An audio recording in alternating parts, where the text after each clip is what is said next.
Dalam nama Bapa dan Putra dan Roh Kudus. Amin. Allah Bapa di surga, kami mengucap syukur dan terima kasih atas kehadiran-Mu dalam hidup kami, dalam pikiran, perkataan, dan perbuatan kami.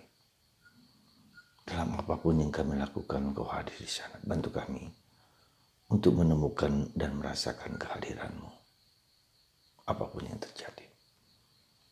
Terpujilah nama-Mu kini dan sepanjang segala masa. Amin.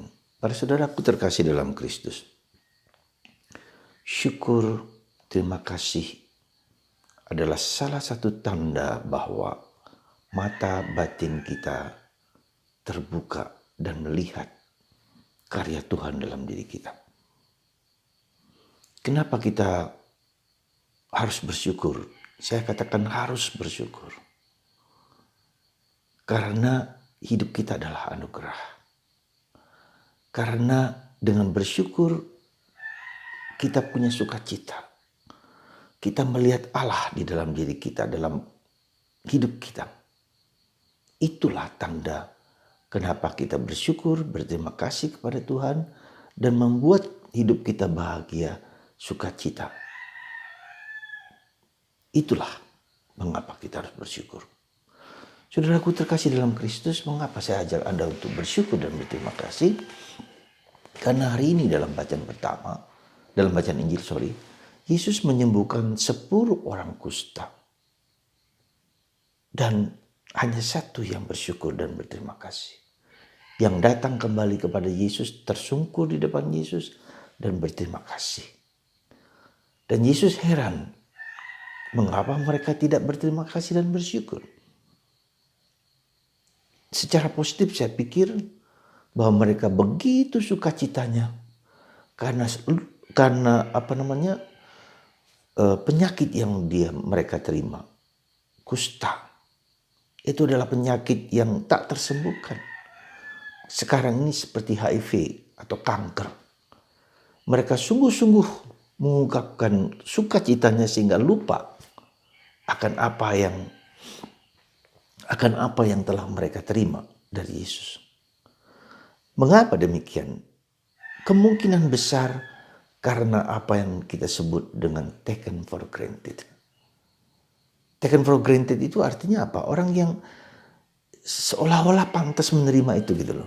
Seolah-olah itu hakku untuk mendapatkan itu gitu loh. Seolah-olah itu yang dengan sendirinya memang harus saya menerima seperti itu. Dan ini bahaya besar dalam hidup kita, taken for granted. Ya. Nah, itulah saudaraku terkasih dalam Kristus. Nah, sebetulnya kita bersyukur seperti yang diminta Yesus itu juga seringkali terjadi pada kita. Kita taken for granted. Ya, seolah-olah itu hak kita untuk mendapatkan keselamatan, hak kita untuk mendapatkan anugerah, hak kita untuk mendapatkan segala sesuatu. Tidak, saudara. Tidak. Semua adalah anugerah. Dan anugerah terbesar adalah Tuhan hadir dalam diriku, dalam pikiranku, dalam mulutku, dalam perkataanku, dalam hidupku, dan dimanapun aku berada. Yesus menyatakan, aku akan besertamu selama-lamanya. Tuhan sertamu dan sertamu juga. Tuhan sertamu, dan ini kesadaran kita bahwa Tuhan beserta kita itu sangat fundamental.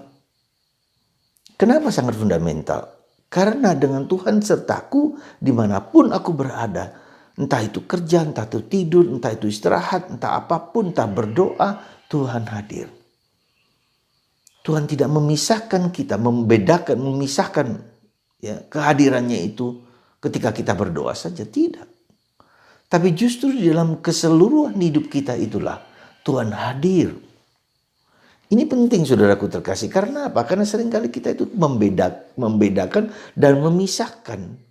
Seolah-olah Tuhan hadir ketika saya hanya berdoa. Saya meluangkan waktu untuk berdoa. Tuhan hadir di situ. Di kesempatan lain ketika Anda bekerja, ketika Anda berada di luar gereja atau tidak berdoa, Tuhan tidak hadir, tidak benar. Ya. Jadi Kita harus sadar bahwa kemampuan kita, daya pikir kita, daya serap kita, bahwa Tuhan hadir dalam diriku. Sekali lagi, dalam diriku, dalam hatiku. Maka dengan begitu kita memiliki kekuatan, memiliki kemampuan, memiliki harapan. Gak boleh pernah putus asa karena Tuhan hadir di sana. Tuhan mendampingi di sana. Ya. Tuhan bekerja di sana tanpa kita minta. Itu janji Tuhan untuk hadir mendampingi kita dimanapun kita berada. Ya. Itulah yang membuat kita harus bersyukur. Ya. Ketika orang sampai kepada pengalaman seperti itu, maka hidup kita menjadi hidup di hadirat Allah. Seperti Nabi Elia, aku hidup di hadirat Allah. Aku berdiri di hadapan Allah. Coba lihat. Jadi sekali lagi saudaraku terkasih, kenapa kita harus bersyukur? Itu karena demikian.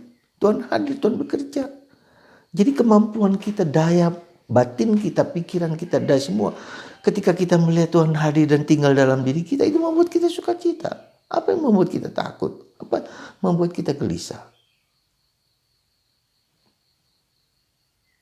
Jadi sebetulnya segala aktivitas kita, segala kegiatan kita, segala kehidupan rohani kita, membaca kitab suci, berdoa rosario, hening, diam, mati raga, itu semua dimaksudkan supaya kita menyadari kehadiran Tuhan dalam diri kita. Dan ketika kita menyadari kehadiran Tuhan dalam diri kita, ada sukacita, ada kegembiraan. Ya. Nah, mengapa seringkali kita tidak mampu bersyukur, bersukacita, dan hidup dengan penuh sukacita dan penuh kegembiraan? Karena sekali lagi ini penting, karena kita seringkali melihat hidup kita dari kacamata yang negatif. Kacamata yang kurang. Dalam kacamata yang tertutup. Ya. Coba kita buka sebentar kacamata kita, kacamata mental kita, kacamata hidup batin kita, mindset kita. Coba kita lihat hidup itu adalah anugerah. Dan Tuhan sudah ada di situ. Hidup adalah suatu pendampingan Tuhan, penyertaan Tuhan selalu dalam diri kita. Coba kita lihat perspektif ini kita ubah. Ya, cara pandang ini kita ubah. Terima kasih Tuhan kau hadir di sini bersamaku. Ya.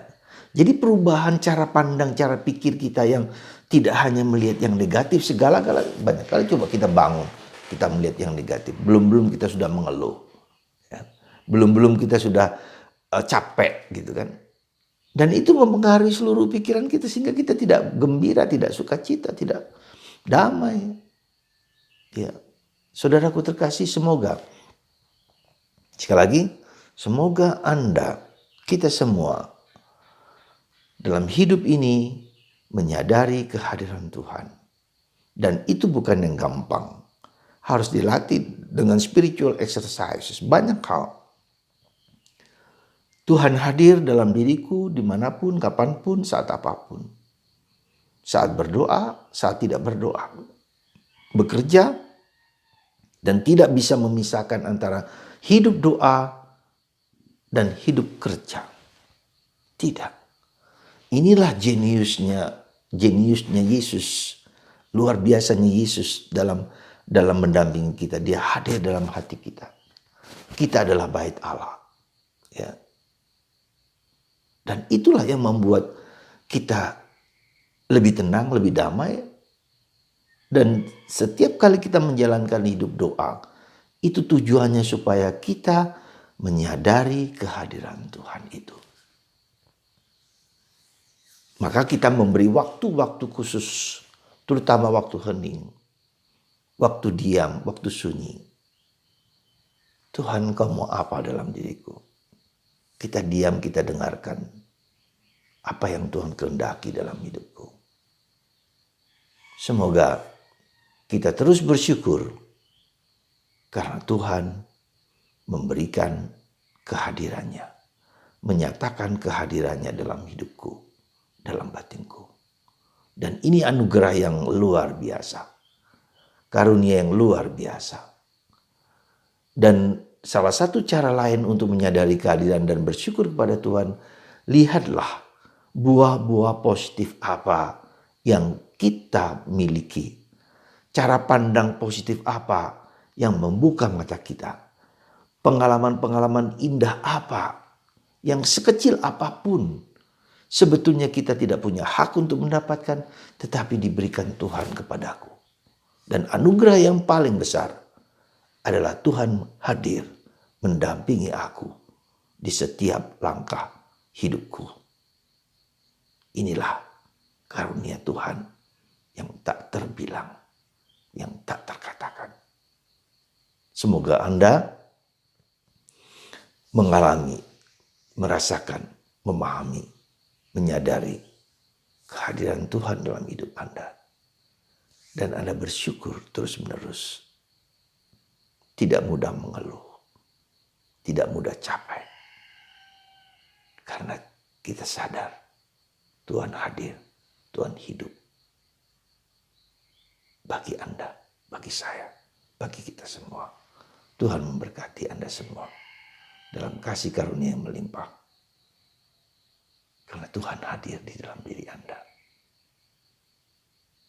Berkat Tuhan atas hidup Anda dalam nama Bapa dan Putra dan Roh Kudus.